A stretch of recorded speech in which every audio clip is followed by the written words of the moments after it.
আসসালামু আলাইকুম, স্বাগতম যমুনা আপডেটস সংবাদে। আমি মোহাম্মদ জাকারিয়া আজকের সব আন্তর্জাতিক খবর নিয়ে হাজির হয়েছি। শুরুতেই জানিয়ে দিব সংবাদ শিরোনাম, তারপর বিস্তারিত। গাজায় ইসরায়েলের হামলা, একদিনে ৩২ জন নিহত। হামলার বিষয়ে যুক্তরাষ্ট্র ইসরায়েলকে চরম হুঁশিয়ারি ইরানের। শত্রুর প্রতিটি পদক্ষেপে আমাদের নজর, সামরিক প্রস্তুতির কড়া বার্তা দিলেন ইরানের সেনাপ্রধান। ইরানে সরকার পরিবর্তনে যুক্তরাষ্ট্রকে উস্কে দিচ্ছে ইসরায়েল। মার্কিন সেনাদের জন্য হাজার হাজার কবর খুঁড়ছে ইরান। আসসালামু আলাইকুম, স্বাগতম জানাচ্ছি যমুনা আপডেটস সংবাদে। আমি মোহাম্মদ জাকারিয়া। এতক্ষণ শুনছিলেন সংবাদ শিরোনাম, এবার বিস্তারিত। গাজায় ইসরায়েলের হামলা ও প্রাণহানির ঘটনাটি এখন আর কেবল একটি আঞ্চলিক সমস্যা নয়, বরং এটি সারা বিশ্বের বিবেককে নাড়িয়ে দিচ্ছে। গত ২৪ ঘণ্টায় আমরা দেখেছি গাজার বিভিন্ন এলাকায় ইসরায়েলি বাহিনীর তীব্র অভিযান চলেছে, যেখানে অন্তত ৩২ জন ফিলিস্তিনি প্রাণ হারিয়েছেন বলে খবর পাওয়া গেছে। আপনারা যারা নিয়মিত বিশ্ব সংবাদ অনুসরণ করেন তারা জানেন যে গাজার এই পরিস্থিতি দিন দিন কতটা জটিল হয়ে উঠছে। এই ৩২ জনের মৃত্যুর খবর আমাদের মনে করিয়ে দেয় যে সেখানে সাধারণ মানুষের নিরাপত্তা এখন কতটা ভঙ্গুর। বিশেষ করে উত্তর ও মধ্য গাজার ঘনবসতিপূর্ণ এলাকাগুলোতে যখন আকাশপথে হামলা চালানো হয়, তখন নারী ও শিশুদের ঝুঁকি সবচেয়ে বেশি থাকে। স্থানীয় হাসপাতালগুলোর দেওয়া তথ্য অনুযায়ী নিহতদের মধ্যে অনেকেই ছিলেন সাধারণ বেসামরিক নাগরিক, যারা তাদের দৈনন্দিন কাজ করছিলেন বা নিজ ঘরে আশ্রয় নিয়েছিলেন। আপনারা কি মনে করেন এই রক্তক্ষয়ী সংঘাতের কোনো শান্তিপূর্ণ সমাধান অদূর ভবিষ্যতে সম্ভব? আপনাদের মতামত আমাদের কমেন্ট বক্সে অবশ্যই জানাবেন। এই হামলার পর গাজার স্বাস্থ্যসেবা ব্যবস্থা আরও ভেঙে পড়েছে। ওষুধের অভাব, বিদ্যুতের সংকট এবং আহতদের ভিড়ে হাসপাতালগুলোতে তিল ধারণের জায়গা নেই। আন্তর্জাতিক সম্প্রদায় বারবার যুদ্ধবিরতির আহ্বান জানালেও মাঠ পর্যায়ে তার প্রতিফলন খুব একটা দেখা যাচ্ছে না। বিশ্লেষকরা বলছেন এই ৩২ জনের মৃত্যু কেবল একটি সংখ্যা নয়, বরং এটি একটি মানবিক বিপর্যয়ের সংকেত। প্রতিটি জীবনের পেছনে থাকে একটি পরিবার এবং একটি গল্প, যা যুদ্ধের দামামায় হারিয়ে যায়। আপনারা যারা এই ভিডিওটি দেখছেন তারা যদি এই ধরনের সংবাদ নিয়মিত পেতে চান, তবে আমাদের চ্যানেলটি সাবস্ক্রাইব করে পাশে থাকা বেল আইকনটি চেপে দিন। গাজার পরিস্থিতি নিয়ে প্রতিটি আপডেট আমরা আপনাদের কাছে পৌঁছে দেওয়ার চেষ্টা করছি। আমরা দেখছি যে এই হামলাগুলোর কারণে গাজার অবকাঠামো পুরোপুরি ধ্বংসের মুখে। রাস্তাঘাট থেকে শুরু করে শিক্ষা প্রতিষ্ঠান কিছুই বাদ যাচ্ছে না। বিশ্বনেতারা যখন আলোচনার টেবিলে সমাধানের পথ খুঁজছেন, তখন মাটির ওপর সাধারণ মানুষ প্রতিনিয়ত ভয়ের মধ্যে দিন কাটাচ্ছেন। এই ৩২ জনের নিহতের খবর কেবল আজকের শিরোনাম নয়, এটি কয়েক দশকের এক অমীমাংসিত সংকটের প্রতিফলন। হামলার বিষয়ে যুক্তরাষ্ট্র ও ইসরায়েলকে ইরান যে চরম হুঁশিয়ারি দিয়েছে তা মধ্যপ্রাচ্যের ভূরাজনীতিতে এক নতুন মাত্রা যোগ করেছে। তেহরানের পক্ষ থেকে স্পষ্ট জানানো হয়েছে যে যদি তাদের স্বার্থে আঘাত হানা হয় কিংবা কোনো ধরনের উস্কানি দেওয়া হয়, তবে তারা বসে থাকবে না। এই হুঁশিয়ারি কেবল কথার কথা নয়, বরং ইরানের সামরিক সক্ষমতা ও বর্তমান উত্তেজনার প্রেক্ষাপটে এটি বেশ গুরুত্ব বহন করে।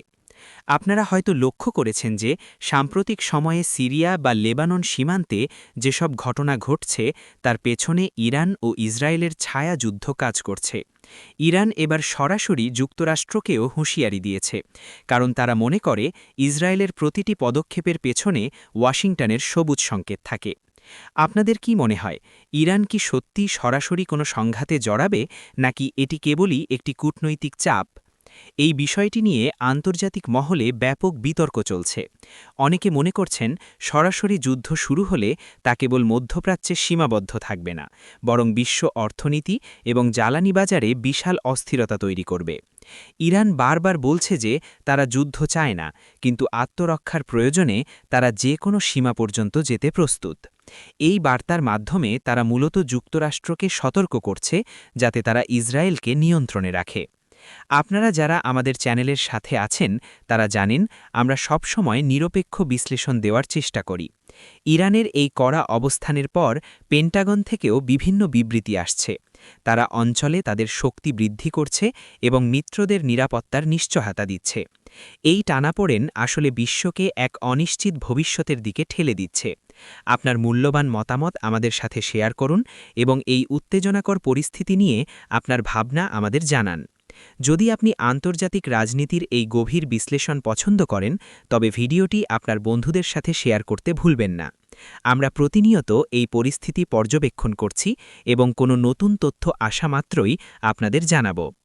ইরান ও ইসরায়েলের এই বৈরিতা কয়েক দশকের পুরনো হলেও এবারের হুঁশিয়ারিটি অনেক বেশি জোরালো এবং সরাসরি। এই অবস্থায় কূটনৈতিক আলোচনার পথ কতটা খোলা আছে তা নিয়ে সংশয় থেকেই যায়। শত্রুর প্রতিটি পদক্ষেপে আমাদের নজর। ইরানের সেনাপ্রধানের এই সামরিক প্রস্তুতির কড়া বার্তাটি বিশ্বজুড়ে আলোচনার কেন্দ্রে চলে এসেছে। সেনাপ্রধান স্পষ্ট করে দিয়েছেন যে তাদের গোয়েন্দা সংস্থা এবং সামরিক বাহিনী প্রতিটি মুহূর্তের আপডেট রাখছে এবং যে কোনো ধরনের অতর্কিত হামলা মোকাবিলায় তারা পুরোপুরি প্রস্তুত। আপনারা যারা সামরিক প্রযুক্তি এবং কৌশল সম্পর্কে আগ্রহী, তারা নিশ্চয়ই বুঝতে পারছেন যে ইরান কেন এখন তাদের নজরদারি ব্যবস্থার ওপর এত জোর দিচ্ছে। আধুনিক যুদ্ধে ড্রোন এবং স্যাটেলাইট প্রযুক্তির ব্যবহার যে কোনো দেশের প্রতিরক্ষা ব্যবস্থাকে শক্তিশালী করে তোলে, আর ইরান এই খাতে গত কয়েক বছরে অভাবনীয় উন্নতি করেছে। সেনাপ্রধানের এই বার্তার অর্থ হল তারা কেবল রক্ষণাত্মক নয়, বরং প্রয়োজনে আক্রমণাত্মক হওয়ার প্রস্তুতিও নিয়ে রেখেছে। আপনাদের কি মনে হয়, ইরানের এই সামরিক সক্ষমতা কি মধ্যপ্রাচ্যে ক্ষমতার ভারসাম্য বজায় রাখতে সাহায্য করছে? এই বিষয়ে আপনাদের মন্তব্য আমাদের জন্য খুবই গুরুত্বপূর্ণ। সেনাপ্রধান আরও উল্লেখ করেছেন যে তাদের সীমান্তগুলো এখন আগের চেয়ে অনেক বেশি সুরক্ষিত এবং শত্রুপক্ষ যদি সামান্যতম ভুল করে তবে তার ফল হবে ভয়াবহ। এই ধরনের কড়া ভাষা সাধারণত তখনই ব্যবহার করা হয় যখন কোনো দেশ অনুভব করে যে তাদের উপর বড় কোনো হুমকির সম্ভাবনা রয়েছে। সামরিক কুচকাওয়াজ এবং নতুন ক্ষেপণাস্ত্রের প্রদর্শনী করে ইরান মূলত তাদের শক্তি প্রদর্শন করছে। যারা নিয়মিত আমাদের নিউজ দেখেন তারা জানেন যে আমরা প্রতিটি বিষয়ের গভীরে গিয়ে তথ্য তুলে ধরি। ইরানের এই সেনাপ্রধানের বক্তব্যকে কেবল রাজনৈতিক প্রোপাগান্ডা হিসেবে দেখার সুযোগ নেই, কারণ মাঠ পর্যায়ে তাদের সামরিক তৎপরতাও বেড়েছে।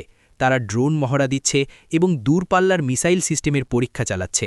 এই সব কিছুর লক্ষ্য একটাই, শত্রুকে বার্তা দেওয়া যে তেহরান যে কোনো পরিস্থিতির জন্য তৈরি। আপনি যদি মনে করেন এই ধরনের সামরিক প্রস্তুতি একটি দেশের সার্বভৌমত্বের জন্য জরুরি, তবে ভিডিওতে একটি লাইক দিন। আর যদি নতুন হয়ে থাকেন তবে আমাদের চ্যানেলটি সাবস্ক্রাইব করে যুক্ত থাকুন। আমরা সব সময় চেষ্টা করি খবরের পেছনের খবরটি আপনাদের সামনে তুলে ধরতে। ইরানের এই হুঁশিয়ারি এবং সামরিক সক্রিয়তা আগামীর দিনগুলোতে মধ্যপ্রাচ্যের মানচিত্র বদলে দিতে পারে কিনা তা নিয়ে বিশেষজ্ঞ মহলে চলছে চুলচেরা বিশ্লেষণ। ইরানে সরকার পরিবর্তনে যুক্তরাষ্ট্রকে ইসরায়েল উস্কে দিচ্ছে। এই অভিযোগটি আন্তর্জাতিক রাজনীতিতে এক চাঞ্চল্যকর মোড় নিয়েছে। রাজনৈতিক বিশ্লেষকরা দীর্ঘদিন ধরেই বলে আসছেন যে ইসরায়েল মনে করে ইরানের বর্তমান সরকার তাদের অস্তিত্বের জন্য সবচেয়ে বড় হুমকি, আর তাই তারা চায় ওয়াশিংটন এমন কোনো পদক্ষেপ নিক যাতে তেহরানের বর্তমান শাসন ব্যবস্থায় বড় ধরনের পরিবর্তন আসে। আপনারা কি মনে করেন বিদেশি হস্তক্ষেপের মাধ্যমে কোনো দেশের সরকার পরিবর্তন করা কি আইনত বা নৈতিকভাবে সঠিক? এই প্রশ্নটি এখন বিশ্বজুড়ে উঠছে। অভিযোগ উঠছে যে ইসরায়েলি গোয়েন্দা সংস্থাগুলো এবং লবিস্টরা হোয়াইট হাউসকে বোঝানোর চেষ্টা করছে যে ইরানের পরমাণু কর্মসূচি বন্ধ করার একমাত্র উপায় হল সেখানে শাসনের পরিবর্তন আনা। কিন্তু ইতিহাস বলে মধ্যপ্রাচ্যে সরকার পরিবর্তনের চেষ্টাগুলো অধিকাংশ ক্ষেত্রেই চরম বিশৃঙ্খলা এবং দীর্ঘমেয়াদী যুদ্ধের জন্ম দিয়েছে।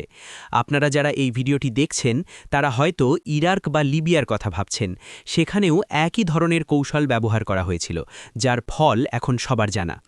ইরান এই উস্কানির বিরুদ্ধে কড়া প্রতিবাদ জানিয়েছে এবং জাতিসংঘে তাদের উদ্বেগের কথা তুলে ধরেছে। ইসরায়েলের এই প্রচেষ্টার পেছনে মূলত তাদের আঞ্চলিক আধিপত্য বজায় রাখার লক্ষ্য কাজ করছে বলে অনেক বিশেষজ্ঞ মনে করেন। আমাদের ভিডিওগুলো যদি আপনার তথ্যবহুল মনে হয় তবে সাবস্ক্রাইব করে আমাদের উৎসাহিত করুন।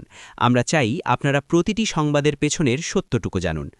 যুক্তরাষ্ট্র যদিও আনুষ্ঠানিকভাবে সরকার পরিবর্তনের কথা স্বীকার করছে না, তবে ইরানের ওপর দেওয়া কঠোর অর্থনৈতিক নিষেধাজ্ঞা এবং কূটনৈতিক চাপ অনেক সময় সেই দিকেই ইঙ্গিত করে। ইরানের সাধারণ মানুষ এই নিষেধাজ্ঞার কারণে চরম ভোগান্তির শিকার হচ্ছে, যা অভ্যন্তরীণ অসন্তোষ তৈরির একটি হাতিয়ার হতে পারে। ইসরায়েল এই অভ্যন্তরীণ অসন্তোষকেই পুঁজি করতে চাইছে বলে ধারণা করা হচ্ছে। আপনাদের কি মনে হয় ইরানের জনগণ কি বাইরের কোনো চাপ মেনে নেবে? আপনার মতামত আমাদের জানান। মার্কিন সেনাদের জন্য হাজার হাজার কবর খুঁড়ছে ইরান। এই খবরটি যেমন চাঞ্চল্যকর, তেমনি এটি এক ধরনের মনস্তাত্ত্বিক যুদ্ধের বহিঃপ্রকাশ। ইরান প্রকাশ্যে ঘোষণা দিয়েছে যে যদি আমেরিকান সেনারা তাদের মাটিতে পা রাখার চেষ্টা করে তবে তাদের জন্য অগ্রিম কবর খুঁড়ে রাখা হয়েছে। এটি কেবল একটি প্রতীকী হুমকি নয়, বরং ইরান এর মাধ্যমে যুক্তরাষ্ট্রকে এই বার্তা দিতে চাইছে যে কোনো ধরনের স্থলযুদ্ধ তাদের জন্য হবে এক ভয়াবহ দুঃস্বপ্ন।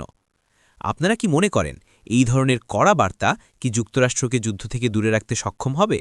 অনেক সামরিক বিশ্লেষক মনে করেন এটি ইরানের একটি প্রতিরক্ষা কৌশল, যার নাম ডেটারেন্স বা প্রতিরোধ, অর্থাৎ শত্রুকে শুরুতেই এমন ভয় দেখানো যাতে তারা আক্রমণের সাহস না পায়। ইরান তাদের অতীতে ইরাক-ইরান যুদ্ধের অভিজ্ঞতা থেকে জানে যে স্থলযুদ্ধে কত বড় ত্যাগ স্বীকার করতে হয়, তাই তারা এবার আগেভাগেই প্রস্তুতি নিয়ে রাখছে। আপনারা যারা ইতিহাস পছন্দ করেন তারা জানেন যে ভিয়েতনাম বা আফগানিস্তানে মার্কিন সেনাদের কী ধরনের পরিস্থিতির সম্মুখীন হতে হয়েছিল। ইরান সম্ভবত সেই ইতিহাসের পুনরাবৃত্তির কথা মনে করিয়ে দিচ্ছে। এই ভিডিওটি ভালো লাগলে শেয়ার করুন এবং আমাদের চ্যানেলটি সাবস্ক্রাইব করে রাখুন। আপনাদের একটি সাবস্ক্রিপশন আমাদের সত্য সংবাদ তুলে ধরতে সাহায্য করে। ইরানের এই কবর খোঁড়ার বিষয়টি আন্তর্জাতিক মিডিয়ায় বেশ ফলাও করে প্রচার করা হচ্ছে। কেউ কেউ এটাকে চরমপন্থা বলছেন, আবার কেউ বলছেন এটি একটি সার্বভৌম দেশের আত্মরক্ষার চিৎকার। ওয়াশিংটনের পক্ষ থেকে যদিও এই হুমকির সরাসরি কোনো উত্তর দেওয়া হয়নি, তবে তারা পরিস্থিতি নিবিড়ভাবে পর্যবেক্ষণ করছে। এই ধরনের উত্তেজনাপূর্ণ পরিবেশে সামান্য একটি ভুল পদক্ষেপও বড় কোনো যুদ্ধের সূচনা করতে পারে। আমরা চাই বিশ্বজুড়ে শান্তি বজায় থাকুক, কিন্তু যুদ্ধের এই প্রস্তুতিগুলো আমাদের বিচলিত করে।